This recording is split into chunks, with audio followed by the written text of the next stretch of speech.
श्री स्वामी समर्थ. ओम नमो भगवते वासुदेवाय. स्वागत आहे आपल्या सर्वांचं.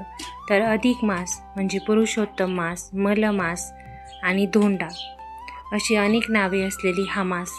ह्या मासामध्ये आपण काही कर्म वर्ज केले पाहिजे आणि काही कर्म आहेत ते आपण पुण्यप्राप्तीसाठी केले पाहिजे. आणि आपण अधिक मासातच जावयास 33 अनारसे किंवा इतर वस्तू का दान करतो, यामागचं खरं कारण काय आहे, शास्त्रीय कारण काय आहे, किंवा परंपरा ज्या चालत आलेल्या आहेत त्या काय का आहेत हे आपण जाणून घेऊया. सर्वात प्रथम आपण अधिक मासात काय करतो तर जावयास आपण 33 अनारसे दान करतो. जावयास आणि लेकीसच का तर जावई हा आपण विष्णू स्वरूप आणि मुलगी ही माता लक्ष्मी स्वरूप मानतो, म्हणून विष्णू लक्ष्मी स्वरूप मानून आपल्याला जावई आणि लेकीचा मानपान करायचा असतो. तर कोणी काहीही मानपान करतं, चांदीच्या वस्तू, सोन्याच्या वस्तू किंवा इतरही मौल्यवान वस्तू ह्या महिन्यात दान केल्या जातात. पण खरं शास्त्रीय कारण आणि परंपरा अशी आहे की या मासामध्ये खरं महत्त्व आहे ते अनारस्यांना, ज्याला अपूपदान असंही म्हणतात संस्कृतमधून. 33च का तर 33 हे अनारसे 33 कोटी देवांचं स्वरूप मानून त्याचं दान केलं जातं. म्हणजे ज्या वेळेला तुम्ही 33 अनारसेचं दान करता त्यावेळेला तुम्ही 33 कोटी देवांचं स्मरण करून त्यांना तृप्त करतात आणि त्यांचा कृपा आशीर्वाद मिळवतात. म्हणून जावयास 33 अनारसेच दान करतात. तुम्ही इतर कोणत्याही मौल्यवान वस्तू दान केल्या तरी त्याचं एवढं फळ नाही आहे. एवढं फळ आपल्याला जावयास या महिन्यात 33 अनारसे दान केल्यानंतर मिळतं.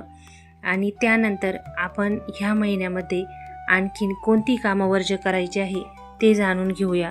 अधिक मासामध्ये कोणतंही शुभ कार्य सुरू केलेलं चालत नाही. शुभ कार्य म्हणजे की लग्न, वास्तुशांती, त्यानंतर घर बांधणीचा पाया खोदणे, त्यानंतर तुम्ही कोणतीही मौल्यवान वस्तू, वाहन, कपडे आणि जी काही तुमच्या जीवनात अमूल्य आहे अशा वस्तू खरेदी करणं ह्या महिन्यात निषिद्ध मानलं जातं. कारण याला मलमास असंही म्हणतात आणि ह्यामध्ये शुभ कार्य आपल्याला वर्ज करायचे असतात. पण ह्या महिन्यामध्ये काही कामे असेही असतात की जी खूपच शुभ मानली जातात. ती म्हणजे विष्णू भगवानांची सेवा. तुम्ही ह्या मासामध्ये भगवान विष्णूंची कोणतीही सेवा केली तर त्याचं पुण्य तुम्हाला हजार पटीनं मिळतं. जसं आपण 33 अनारसे दान ह्या महिन्याचे शेवट करतो, तर 33 अनारसे दान आपण जेव्हा ब्राह्मणाला किंवा इतर कोणत्याही व्यक्तींना, गोरगरिबांना दान करतो त्यावेळेला आपल्याला 1000 यज्ञाचं फळ मिळतं. म्हणजे तुमचे जे 33 अनारसे आहे ते 1000 यज्ञाचं फळ तुम्हाला मिळवून देतात. फक्त तुम्ही योग्य पद्धतीने आणि सेवा करून ते दान करायचे आहे.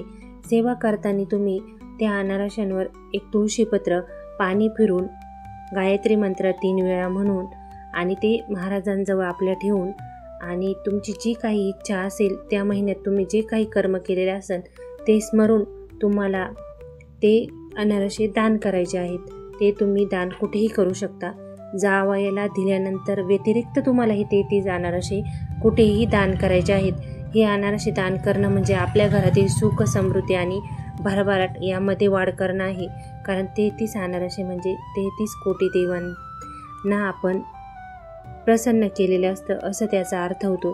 आता ह्या महिन्यामध्ये आपण कोणती कामे वर्ज करायची आहेत तर सगळ्यात आधी आपल्याला महिलांना ह्या महिन्यामध्ये केस कापायचे नाहीत. त्यानंतर ह्या महिन्यामध्ये मांस भक्षण करायचं नाही.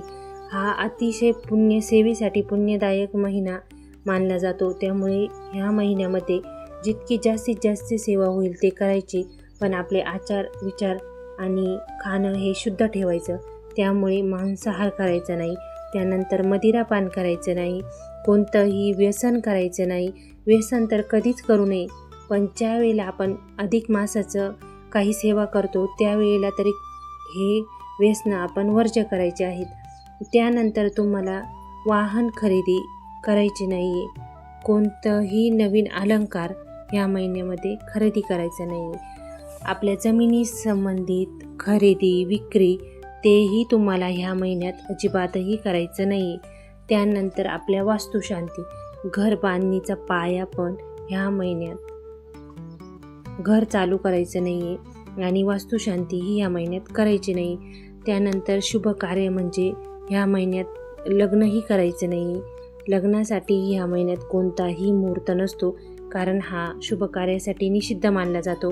हा महिना फक्त सेवेसाठी तुम्ही जितकी जास्तीत जास्त विष्णू भगवानांची आणि कृष्ण भगवानांची सेवा करताल तेवढं जास्तीत जास्त फळ तुम्हाला ह्या महिन्यात मिळेल.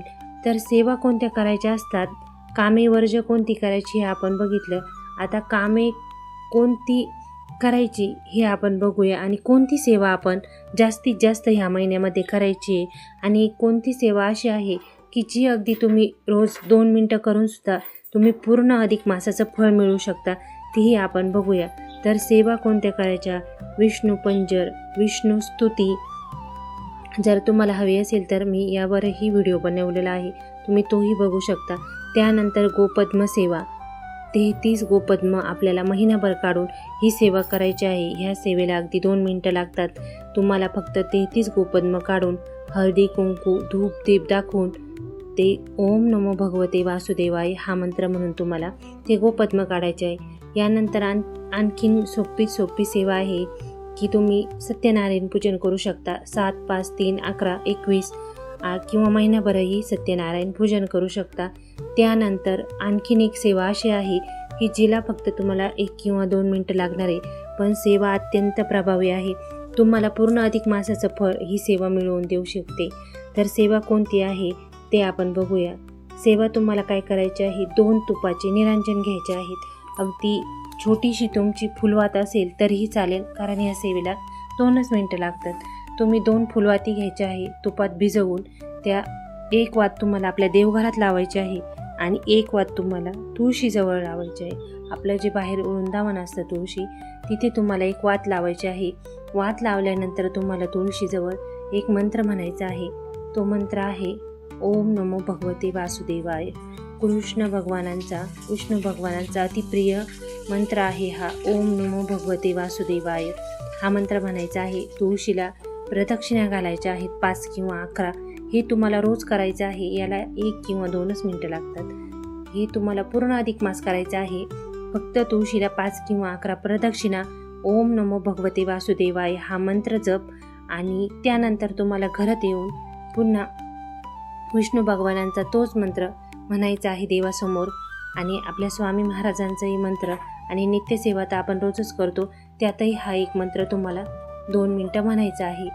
त्यानंतर आपल्याला शेवटच्या दिवशी तुम्हाला ही सेवा केल्यानंतर कोणताही गोडाचा नैवेद्य अर्पण करायचा आहे. हे झाल्यानंतर तुम्ही ह्या सेवेची सांगता म्हणून आपल्या घरात कोणीही लहान मूल जेवू घालू शकता. अगदी साधी आणि सोपी सेवा आहे. पूर्ण पुरुषोत्तम मासाचं फळ मिळण्यासाठी तुम्ही ही सेवा नक्की करा.